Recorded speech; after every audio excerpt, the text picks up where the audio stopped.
163 metre, 163 metre height base થી લઈને દરિયાની સપાટીથી 146.50 મીટર.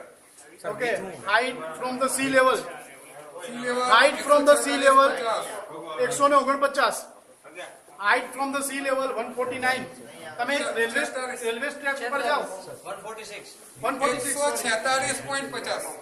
ઓકે 146.5 સી લેવલ હાઈટ તમે રેલવે સ્ટેશન પર જાઓ સર હાઈટ કેટલી એક યલો કલરનું બોર્ડ મારેલું હોય છે ઓલું નેમ પ્લેટ નહીં એના સિવાય એક ગોળ રાઉન્ડ કરીને યલો કલરનું 60 40 એવું લખેલું હોય છે એ શું કરે છે એ શું ઇન્ડિકેટ કરે છે it's indicate the height from the sea level આ સ્ટેશન સી લેવલ થી ઊંચું છે સેમ નર્મદા ડેમ જે છે 146.5 મીટર જે નોર્મલ સી લેવલ ની હાઈટ છે ત્યાંથી ઊંચું છે એટલે આપણે 146 મીટર ઉપર છીએ અત્યારે સિમ્પલ ભાષામાં જે સી લેવલ છે એનાથી હવે ડેમની જાડાઈ પાયામાં 124 મીટર.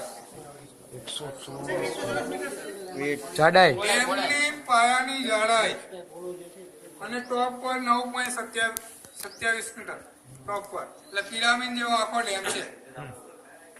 ડેમમાં વપરાયેલું સિમેન્ટ કોન્ક્રીટ 68.2 લાખ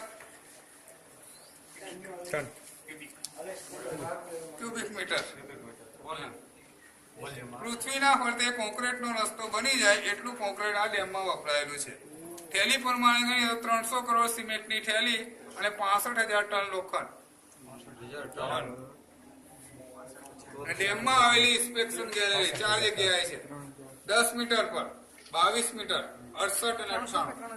જેમાં પ્રવેશ કરી અહીંયાથી પ્રવેશ કરો સામે નીકળી શકાય એના માટેની ઇન્સ્પેક્શન ગેલેરી.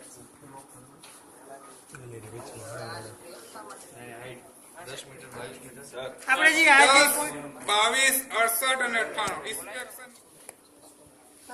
અને ડેમના પાછળ મંદિર પણ હતું, શૂલપાણેશ્વર મહાદેવ મંદિર.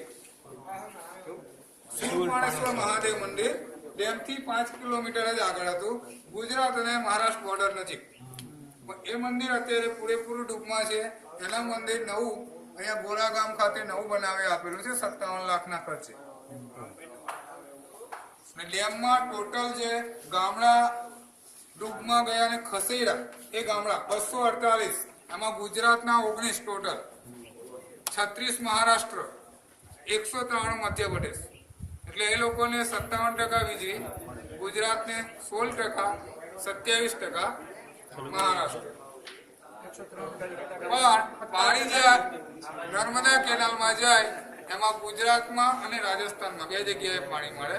પમ્પિંગ થી આયોજન છે મહારાષ્ટ્રનું 37,000 હેક્ટર જમીનમાં એ લોકો પિયત માટે પમ્પિંગ નું આયોજન છે, જ્યારે ગુજરાતમાં 18 લાખ હેક્ટર જમીનને પિયત માટેનું પાણી છે. રાજસ્થાનમાં 75,000 હેક્ટર જમીનને પિયત માટે પાણી. રાજસ્થાનના ગામ પીવા માટે જે પાણી આપે તે 131. ગુજરાતના 9,665 એટલા ગામને પીવા માટેનું પાણી.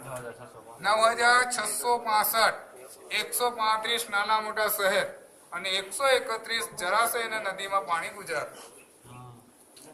એનું જે નેટવર્ક છે એ અત્યારે હજી તૈયાર નથી. તૈયાર થાય તો 86,898 થશે.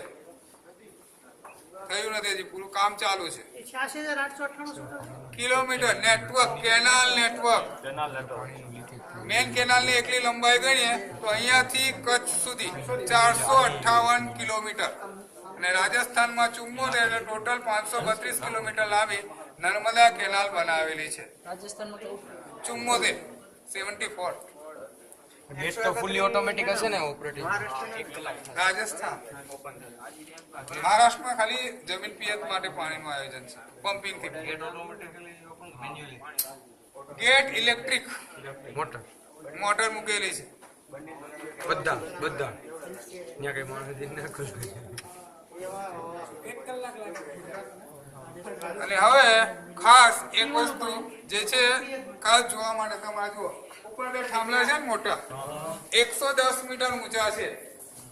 રોપવે માટેના થાંભલા 110 મીટર ઊંચા અને 120 મીટર ટ્રેક બનાવેલું છે એના પર ખસે. એના આમ લંબાઈમાં લગાવેલો તાર 1547 મીટર, 1.5 કિલોમીટર 10 કિલોમીટર જેવું ચાલે. કોઈ પણ જગ્યાએ જોઈન્ટ નથી. 23 કરોડના ખર્ચે 1988 માં લગાવેલો છે. એ તારનો આ નમૂનો છે. 1 ફૂટ 22 કિલો વજન, 1 મીટર 72 કિલો વજન. આ તાર રોપવેનો તાર આટલો જ આડો છે. શું જાણવું? એના પર વજન વહન ક્ષમતા લઈ લીધા. એ લોકો વજન વહન ક્ષમતા છે 28 ટન, પણ 4 ટન વજન પેલી ક્રેનનો થઈ જાય હુક સાથે, એટલે 24 ટન મટીરિયલ ભરીને લાવી શકે.